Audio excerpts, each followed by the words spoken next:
book, and you've always been very eloquent about how fear creates a lot of resentments. And then there's sort of going on to, so there's that effect. And then faith creates gratitude. And I don't know, I've always gotten a lot out of that share when you've done it. And I think it'd be good for the crew if you have time enough to do it. So that's it from me. Hope to be well. Thanks. All right, bro. Good to see you.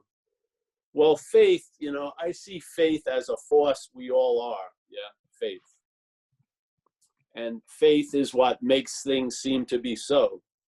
So if you look at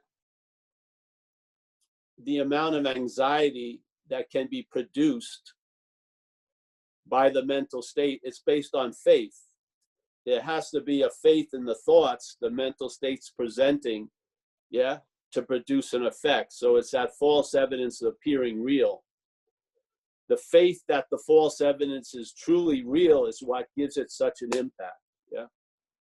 So that faith in the failed system produces anxiety. And then our attention is sent out into what's not happening every day, yeah? And now suddenly what's not happening, like next week, can ruin my day today. That's based on faith, really. Next week has no power. There is no day next week. It's the faith in something that gives it power, yeah? So again, once again, the movement of recovery is moving from trusting or having faith in finite self to trusting or having faith in the infinite. That's it. That's the move. And so we outgrow fear because of the shift in faith, basically. Fear is just a perverted faith. Yeah? If you see it, fear is a perverted faith. You have faith in false evidence, and then that false evidence can have an impact. Not by the evidence because it's false, but by the faith in it. So fear is like inverted faith, so to speak. Yeah? And when people say they have no faith, there's faith in that. There's a faith that you have no faith. Faith is involved in everything, like it says on page 53. We shared it the other day on We Agnostics. I think it's one of the more unheralded parts of the book, but I'll read it now. He's obviously been going for pages in this chapter of trying to make it okay for agnostics to come into recovery. But he goes, without knowing it, had we not been brought, this is the bottom of page 53, without knowing it, this is the key, without knowing it. So we're out to lunch, yeah? There's things that are going on that are producing effects that we're not aware of. So we're not even close to the causes and conditions. We're in the arena of consequences, yeah? We're in the hallway of shit and fans. We're just trying to figure out how we can make it through the day without getting too fucked up, whatever, yeah? So he goes, without knowing it, had we not been brought to where? So the whole point of these shares is to bring a knowing of it. That's all.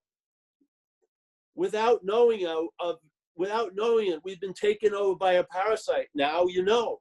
Yeah. This is the point of sharing. We're trying to change that first statement that sets off the rest of the descriptions here without knowing it. That's where we're hopefully initiating a change, because we're putting out understanding. Yeah. So without knowing it, that's the way why it goes on.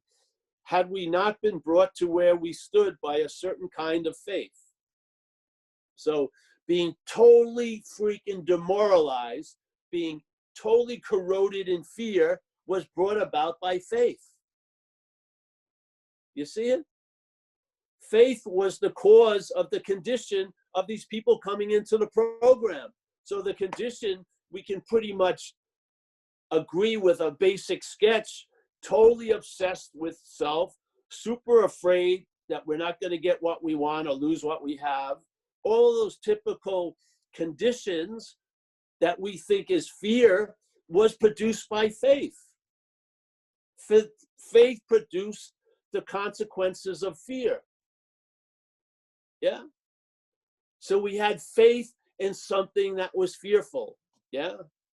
That's our role. That's what can change. Yeah. That's the point of change without knowing it. Maybe knowing it, you'd recognize it, and there would be a surrender, and you'd do 6 and 7, and you'd bring that power into the situation instead of relying on yourself, which is what it says. Without knowing it, had we not been brought to where we stood by a certain kind of faith. A faith in what? A faith in the thought system. He calls it faith in reason or shit, but it's the thought system. It's thinking we know best. Yeah.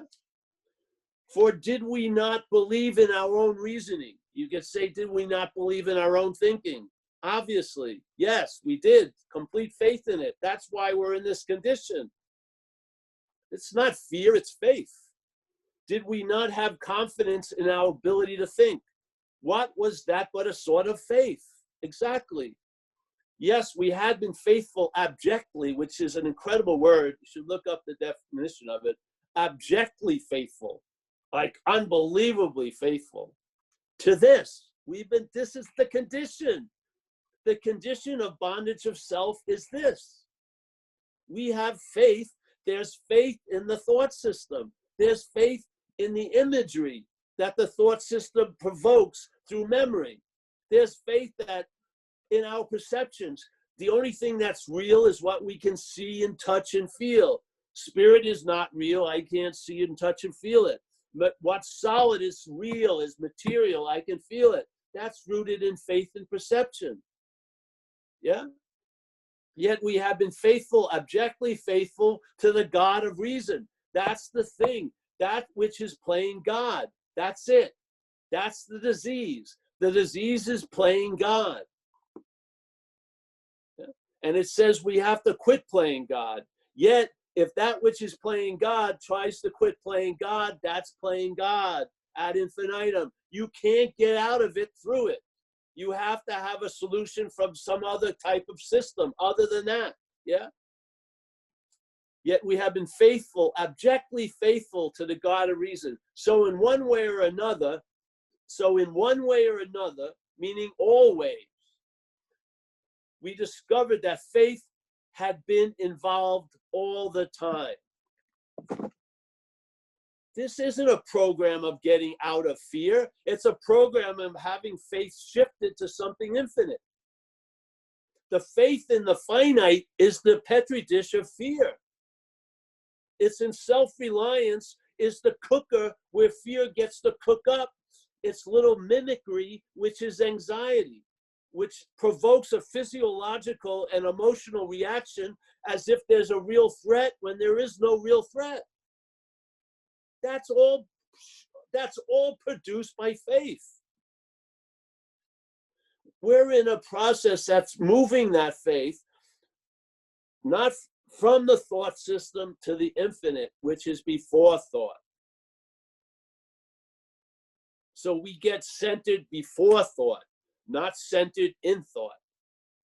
And our faith can now be directed from what's before thought, then by thought. Yeah? That's the freedom. So seeing fear as a cause is a mistake. Seeing faith in that which provokes fear, that's a fucking, now you're seeing the exact nature of the activity.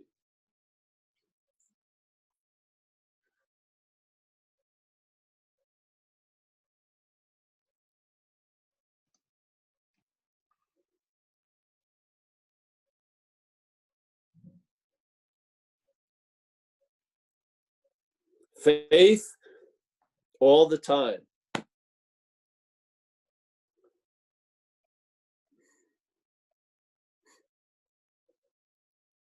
Look at what happened when you came in. So many times you hear someone who has a story, they have faith in the worst thing that ever happened to them. It's galvanized now, it's taken a solid form. The mental state worships at its altar. It has faith. That was the worst thing that ever happened to me. And then you're in the program, it changes you to the point where you see it as the best thing that ever happened to you. That's an amazing shift right there. To be able to see the worst thing ever happened to you, that the head has a huge investment in being the worst thing, and to have a turnaround where you see it as the best thing because it led you to becoming sober is amazing to me. And it demonstrates exactly what we're sharing. Yeah? The faith has been moved, and therefore you see things differently.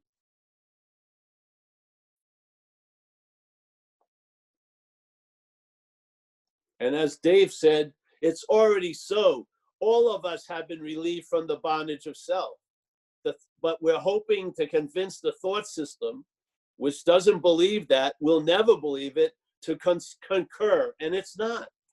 You're not going to make a parasite a service animal. It's not going to work.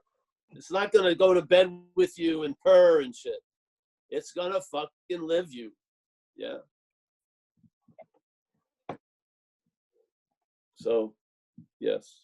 Amazing. Is that it, bro? Dave? No, you got one more here. Sonny.